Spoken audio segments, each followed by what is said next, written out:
أعوذ بالله من الشيطان الرجيم. بسم الله الرحمن الرحيم.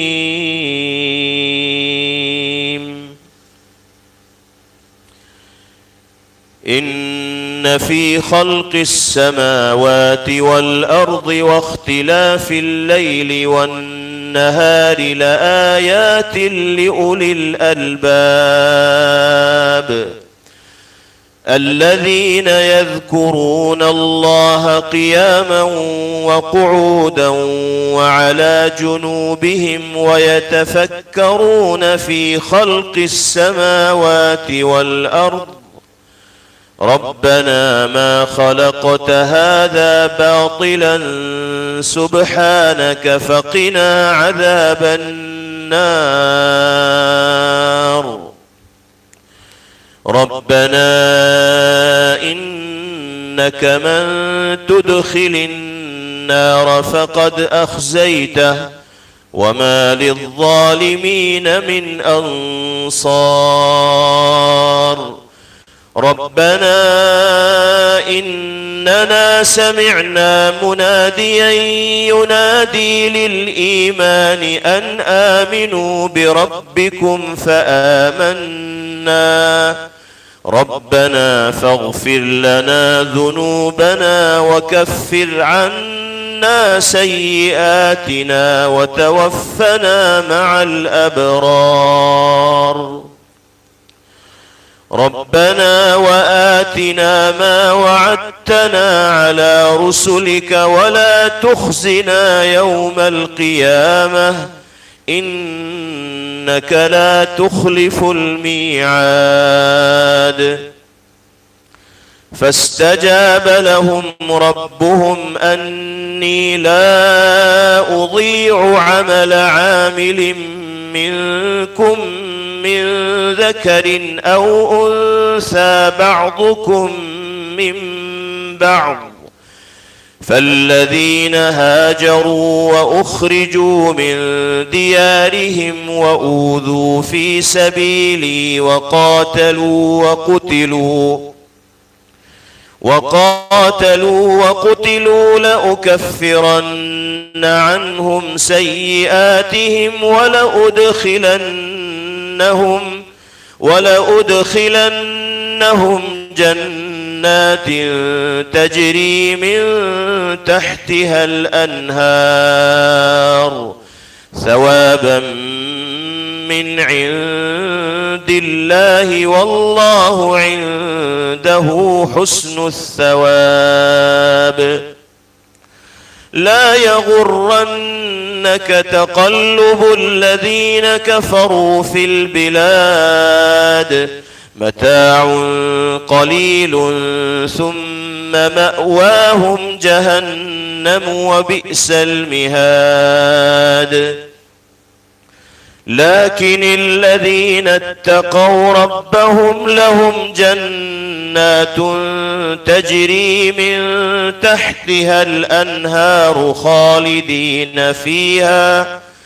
خالدين فيها نزلا من عند الله وما عند الله خير للأبرار. وإن من أهل الكتاب لمن يؤمن بالله وما أنزل إليكم وما أنزل إليهم وما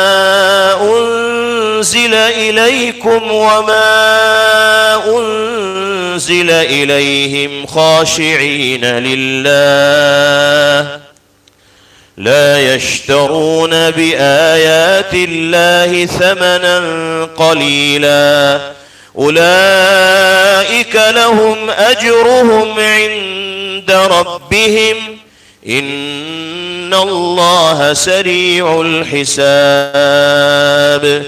يا أيها الذين آمنوا اصبروا وصابروا ورابطوا واتقوا الله لعلكم تفلحون.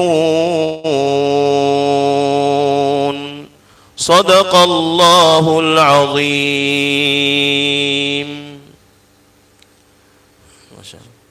آپ دعا فرمائیے جی۔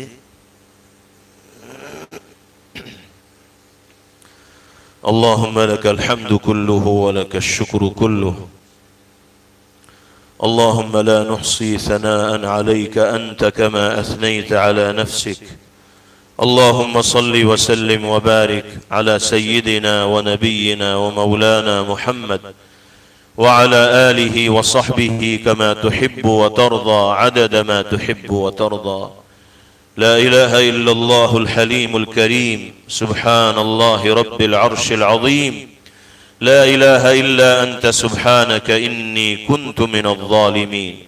ربنا ظلمنا أنفسنا وإن لم تغفر لنا وترحمنا لنكونن من الخاسرين. یا اللہ ہم سب کے گناہوں کو معاف فرما دیجیے، اے اللہ ہماری خطاؤں سے صرف نظر فرما دیجیے، اے کریم آقا ہم سب کے یہاں جمع ہونے کو اپنی بارگاہ میں قبول فرما لیجیے۔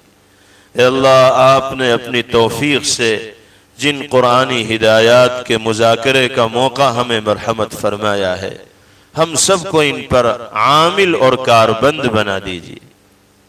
اے اللہ قرآن مقدس کی ہر ہدایت پر عمل کرنے کی توفیق ہم سب کو نصیب فرمائیے، اپنے حبیب صلی اللہ تعالی علیہ وسلم کی تعلیمات پر عمل ہمارے لیے آسان فرما دیجیے۔ اے اللہ ہم بڑے گنہگار ہیں، خطاکار ہیں، سیاکار ہیں، بدعمل ہیں، اپنے گناہوں کا اقرار کرتے ہیں، جرائم کا اعتراف کرتے ہیں، اقراری مجرم بن کر آپ کے در پر حاضر ہیں، عفو درگزر کی بھیک مانگ رہے ہیں۔ اے اللہ آپ کو آپ کی شان کریمی کا واسطہ، آپ کو آپ کی شان غفاری کا واسطہ، آپ خود بھی معاف فرماتے ہیں اور اپنے ان بندوں کو پسند فرماتے ہیں جو اپنے بھائیوں کے ساتھ معافی کا معاملہ کریں۔ اے اللہ ہم سب آپ کے در پر معافی کی بھیک مانگنے کے لیے حاضر ہیں، فقیروں کی طرح جھولیاں پھیلائے ہوئے ہیں، ہاتھ اٹھائے ہوئے ہیں۔ اے اللہ ان ہاتھوں کو خالی واپس نہ فرمائے۔ یہ الگ بات ہے کہ ہم نے اپنی بدعمالیوں سے اپنے آپ کو منہ دکھانے کے لائق نہیں چھوڑا، کس منہ سے ہم آپ کی رحمت کے طلبگار بنے؟ آپ نے اگر سوال کر لیا تو جواب دینے کے لیے الفاظ ہمارا ساتھ نہیں دیں گے، جملے ہمارے پاس نہیں ہوں گے۔ لیکن اے کریم آقا جائیں تو کہاں جائیں، سوال تو آپ ہی سے کریں گے، اپنے کیے پر پچھتاوا ہے، ندامت و شرمندگی ہے، اور آپ کی رحمت سے امید لگائے ہوئے ہیں۔ اے اللہ آپ کی ایک نگاہ رحمت ہم سب کی بگڑی بنا سکتی ہے، بیڑا پار کر سکتی ہے۔ اے اللہ ہم اگر معاف کیے جانے کے لائق نہ ہو تو بھی معاف فرما دیجئے۔ آپ قادر مطلق ہیں، اپنے فیصلوں کے سلسلے میں مختار ہیں، کوئی آپ سے سوال نہیں کر سکتا، پوچھ نہیں سکتا کہ آپ نے ایسے مجرموں کو معاف کیوں کیا۔ اے اللہ آپ کے خزانے میں کوئی کمی نہیں، تھوڑی سی رحمت ہماری جانب متوجہ ہوگی تو ہم سب کے مسائل حل ہوں گے اور آپ کے خزانے رحمت میں کوئی کمی نہیں آئی۔ اے اللہ ہمارے بھائی اور ہمارے سماج اور ملت کے بہت سے افراد طرح طرح کے مسائل، الجھن و دقت و پریشانیوں میں گرفتار ہیں، حالات کا شکار ہیں، انفرادی اور اجتماعی مسائل کا سامنا کر رہے ہیں۔ کس کے دل میں کیا آرزو تمنا ہے اور کس طرح کا سوال ہے آپ سے بہتر کوئی نہیں جانتا۔ بہت سی چیزیں تو ایسی ہیں کہ جس کو کوئی کسی کے ساتھ شیئر بھی نہیں کر سکتا، بتا بھی نہیں سکتا۔ آپ علیم بذات الصدور ہیں، دل کے بھید راز والے ہیں۔ اے اللہ اس مقام کی برکت سے، اس محل کی برکت سے، اس مجلس کی برکت سے آج ہم سب کی دلی مرادوں اور جائز تمناؤں کی تکمیل فرما دیجیے۔ اے اللہ ہمارے مسائل کو حل فرمائیے، پریشانیوں کو دور فرمائیے، عزت و عافیت کی دولت سے ہمیں مالا مال فرمائیے۔ اے اللہ عزت و عافیت کی دولت سے مالا مال فرمائیے۔ اے اللہ عزت و عافیت سے نواز دیجئے، ہر طرح کی ذلت و خواری سے ہم سب کی حفاظت فرما دیجئے۔ ہمارے گھروں میں دینی ماحول پیدا فرمائیے، ہم سب کو قرآن پاک کی تلاوت کا، اس کے تقاضوں پر عمل کرنے کا موقع اور جذبہ نصیب فرمائیے۔ اے اللہ ہمیں اپنی نسلوں تک ایمانی جذبات کو منتقل کرنے کی توفیق مرحمت فرمائیے۔ اے اللہ ہمارے بچوں کو، ہمارے نوجوانوں کو ہماری آنکھوں کی ٹھنڈک بنائیے، ان کے مستقبل کو تابناک اور روشن فرمائیے، ہر طرح کے رذائل سے اور بری خصلتوں سے حفاظت فرمائیے۔ اے اللہ ہم میں اور ہمارے متعلقین و اہل خانہ میں جو بیمار ہوں سب کو مکمل شفا اور صحت کی دولت سے مالا مال فرمائیے۔ ہم سب کو ہر طرح کے مہلک موذی اور لا علاج امراض سے محفوظ فرمائیے۔ ہمارے مرحومین کی مغفرت فرمائیے، ہر طرح کی جائز ضروریات کی تکمیل کے مواقع میسر فرمائیے۔